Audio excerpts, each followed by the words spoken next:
आप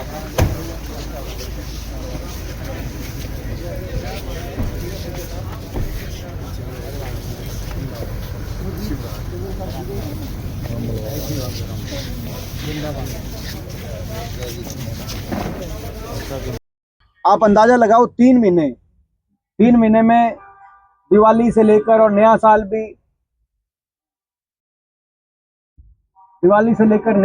जो आ जाता है 3 महीने में। डॉक्टर सुशील इंदौरा जी का भी हम और हमारे विधायक शीतपाल जी का भी हम बहुत स्वागत करते हैं। तो 3 महीने में सब कुछ आ जाता ही है। ऐसे टाइम में सिरसा यूनिवर्सिटी में जो है सैलरी ना मिलना, कोई ये हैंड टू माउथ होते हैं एम्प्लॉइज, कोई भाजपा के नेताओं की तरह या भाजपा पार्टी की तरह, जो देश में सबसे अमीर पार्टी बन चुकी है, आपको पता ही है कितना, देश नहीं दुनिया में सबसे अमीर पार्टी बन चुकी है, आपको पता है, ये रिकॉर्ड बना। सबसे बड़ी पार्टी करते थे, सबसे बड़ी पार्टी अब दुनिया में सबसे अमीर पार्टी बन गई। 16,500 करोड़ का इस साल का बैंक बैलेंस, 10,500 करोड़ का 24-25 में था, 6,000 करोड़ और उसमें आप ऐड करें, तो ये आज स्थिति है। तो आज ये इनको अपने एम्प्लॉइज को सैलरी दी जाए, नहीं तो कोई भी आंदोलन करना पड़ेगा, उसमें हम एम्प्लॉइज का साथ देंगे। और दूसरा, जल भराव की स्थिति का जो सिरसा में इतना बड़ा सामना करना पड़ा, अभी तक ना तो मुआवजा मिला, ना कोई प्लान मिला कि क्या आने वाले समय में प्लान है, प्लान के तहत किस तरीके से किसान को राहत देने की आगे कोई स्कीम बनाई जाएगी। प्रदेश की विधानसभा में ये मुद्दा भी नहीं उठाने दिया गया। आपने देखा कि अभी विधानसभा सत्र भी हुआ था, बड़ी लड़ाई लड़ी कि मुआवजा मिले किसान को और कोई योजना बनाई जाए। इतना व्यापक जल भराव से आज ग्रस्त है हमारे जो पूरा सिरसेम का क्षेत्र बनता जा रहा है सिरसा जिले के अंदर। तो ये भी एक दूसरी बात हम आपके माध्यम से उठाना चाहेंगे। बाकी अब कोई प्रश्न? एक नेशनल इशू है, सुप्रीम कोर्ट का फैसला आया है अरावली के मुद्दे को लेकर। साफ तौर पर जो है कई राज्यों को फटकार भी लगाई गई है और नोटिस भी जारी किया गया है। किस तरह का बीजेपी का गवर्नमेंट का स्टैंड दिखता है आपको? देखिए, जहां तक सुप्रीम कोर्ट ने जो सुओ मोटो संज्ञान इस पे लिया और आज जो सुप्रीम कोर्ट ने इस पे कमेटी बनाने का कार्य किया है, ये जनता की जीत है, ये सच्चाई की जीत है। ये जो सरकार की जो बदनीयती थी वो पकड़ी गई थी। सरकार कुछ अपने बड़े बड़े व्यवसायिक घरानों के साथ मिली भगत करके और रियल एस्टेट माफिया और खनन माफिया को अरावली बेचने की तैयारी कर रही थी। जब जनता को ये नीयत समझ में आई तो पूरे देश में आवाज उठी, राजस्थान से लेकर हरियाणा तक आवाज उठी। हमने भी आंदोलन की चेतावनी दी, आपको याद होगा 3 दिन पहले गुड़गांव में हमने कहा था इस पर आंदोलन करेंगे। वो आवाज जब चारों तरफ से आई, और सच की ऐसी आवाज होती है कि सच की आवाज में, जबकि 2 केंद्र के मंत्रियों ने उसका बचाव करने की कोशिश करी कि 100 मीटर, भूपेंद्र यादव जो पर्यावरण मंत्री हैं और मनोहर लाल जी खट्टर, इन दोनों ने, 2 मंत्रियों ने कहा कि ये इसमें केवल कांग्रेस शोर मचा रही है।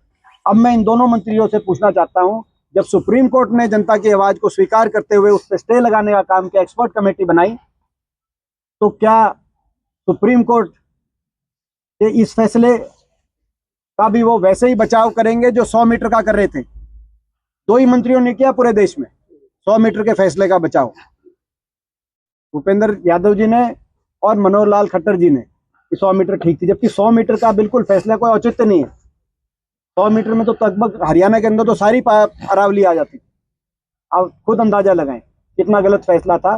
तो आज ये जनता की जो आवाज है, उस आवाज को सुनकर सुप्रीम कोर्ट ने स्टे दिया है, इसका श्रेय जनता को जाता है। और आगे भी हमें विश्वास है और हम पूरा आशा करेंगे कि सुप्रीम कोर्ट की जो कमेटी बन के गठित की गई है, वो आने वाले समय में इकोलॉजिकल बैलेंस, पर्यावरण और प्रदूषण के बीच में संतुलन बनाते हुए अगली पीढ़ी के भविष्य को कैसे सुनिश्चित किया जाए, इन बातों को ध्यान में रखें। जो माफिया और जो भाजपा सरकार से मिली भगत करके अरावली को जो हड़पना चाहते हैं और जो अरावली को बेचना चाहते हैं, भ्रष्टाचार के भेंट पर्वत और पर्यावरण को नहीं चढ़ने दिया जाएगा। सुप्रीम कोर्ट प्रहरी बनेगी देश के लोगों का, और हम भी इस बात के लिए हमेशा सजग रहेंगे। सर, आपने अभी कहा था कि जो नौकरियों के अंदर है, मनरेगा की योजना में हमारी कल CWC की बैठक थी, कांग्रेस वर्किंग कमेटी की, कार्य समिति की, और मैं भी उसमें उपस्थित था। काफी चर्चा हुई कांग्रेस पार्टी की। ये योजना कांग्रेस पार्टी की देन थी देश को, कांग्रेस की सरकार को, डॉक्टर मनमोहन सिंह जी का तो हम याद करते हैं, श्रीमती सोनिया गांधी जी का हम धन्यवाद करते हैं। उन लोगों की सोच थी जो कि इतने बड़ी योजना बनी। सरकार ने बैकडोर से नाम बदलने के नाम से उस योजना को ही समाप्त करने का जो साजिश रची, और ये भी लोगों के समझ में आ गई है। और कांग्रेस मनरेगा के जितने हमारे मनरेगा वर्कर हैं, मनरेगा से जुड़े हुए लोग हैं, उनके अधिकारों का यूं हनन नहीं होने देगी। कांग्रेस सड़कों पर लड़ाई लड़ेगी। ये CWC में हमने ये निर्णय लिया, CWC में हमने शपथ ली, और 5 जनवरी से पूरे देश में अखिल भारतीय कांग्रेस कमेटी के माध्यम से 1.5 महीने का एक प्रथम कार्यक्रम की शुरुआत की जाएगी, जिसमें हर गांव, हर विधानसभा और जिले के अंदर हम अच्छे से अच्छे प्रदर्शन करेंगे, सड़क पे आएंगे, लड़ाई लड़ेंगे। सदन के अंदर आपने देखा लास्ट हफ्ते में जब ये फैसला लिया गया तो पूरी लड़ाई लड़ी विपक्ष ने, कांग्रेस पार्टी ने विशेष तौर से, और मैं बधाई भी देता हूँ। यहाँ पे भी कल भी एक बहुत अच्छा programme doctor KV Singh ji और अमित हमारे यहाँ पहले ही प्रोग्राम की शुरुआत की जा चुकी है, कल कांग्रेस स्थापना दिवस पे सिरसा जिले के अंदर। और इसी तरीके से हम कार्यक्रम को पूरे प्रदेश के अंदर 5 तारीख से पूरे देश के अंदर कांग्रेस पार्टी लेगी। सर, आपने अभी कहा था कि बाहर के कर्मचारियों को जारी किया है, जिन लोगों के जल भराव का 116 करोड़ का मुआवजा जारी किया है सरकार ने, लेकिन जिन लोगों को खेत डूबे हैं उनको तो एक पैसा नहीं मिला है। देखिए, और जो मिला है, और जो आपने देखा होगा, ये भी लोकसभा मैंने उठाई थी बात कि हरियाणा के जितने किसानों ने पोर्टल, सरकार ने पोर्टल खोला, ई क्षतिपूर्ति पोर्टल, और जितने किसानों ने उसमें आवेदन दिया, जितने एकड़ का, वो आंकड़ा मैंने सदन में रखा था, अभी मेरे को तब वो आंकड़ा याद ध्यान नहीं है, लेकिन उसमें से मात्र 8% किसानों को मिला। मेरे ख्याल कितने, 53,000, और कितनों ने भरा था? 5.5 लाख। 5.5 लाख किसानों ने ये आवेदन किया था, और 53,000 को, और 53,000 को भी जो है न्याय संगत नहीं मिला। ये आज हर जिले से कंप्लेंट आई। पहली बात तो ये, जब सरकार नीचे जाकर स्पेशल गिरदावरी के लिए जो अच्छी तरीके से कार्रवाई करनी चाहिए थी, जाकर वो तो की नहीं, सरकार ने डिप्यूट नहीं किया पटवारियों को, अधिकारियों को, कि हर जगह जाकर, हर खेत में जाकर गिरदावरी करें और हर किसान को लाभान्वित करें। दूसरा, इन्होंने ई क्षतिपूर्ति पोर्टल पे कहा कि इस पे भर दो। जिन्होंने उस क्षतिपूर्ति पोर्टल पे भर दिया, आप उनके पास जाने के, जिनका नहीं मिला मुआवजा, उनके पास क्या रेमेडी है? तो दुर्भाग्य की बात है। और मुआवजा भी, जो मुआवजे का जो दर है, वो मुआवजे का दर भी आप अंदाजा लगाओ, 2014 में कांग्रेस सरकार में देश में सबसे ज्यादा मुआवजा था, 10,000 रुपये प्रति एकड़, जो उस समय पंजाब में 5,000 रुपये प्रति एकड़ था मुआवजा, जो अपना खराबे का मुआवजा जिसे कहते हैं। आज 12 साल के बाद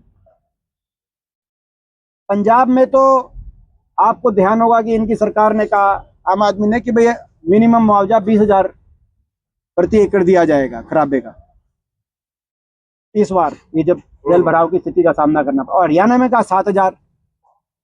तो 10,000, ये पहली सरकार है जो 12 साल में मुआवजा ही कम कर दिया है इन्होंने खराबे का। तो किसान इस सरकार के निशाने पे है। किसान के जख्मों पे मलहम नहीं, नमक छिड़कना आती है सरकार हर मौके पे। ये जो इस बार जल भराव के बाद की गई कार्रवाई, चाहे वो मुआवजे की हो, चाहे वो गिरदावरी की हो, चाहे वो जल भराव के आने वाले समय के समस्या के समाधान के लिए ड्रेन इत्यादि की हो, उससे साबित हो। दीपेंद्र, मुख्यमंत्री घोषणा करते हैं अक्टूबर में कि 1 नवंबर से बढ़ी हुई पेंशन 3200 मिलेगी, 200 रुपये बढ़ाकर। जनवरी आने को हो गया है और अभी तक जो है वो उनके अकाउंट में 3,000 ही पेंशन आ रही है। देखिए, ये साबित होता है कि मुख्यमंत्री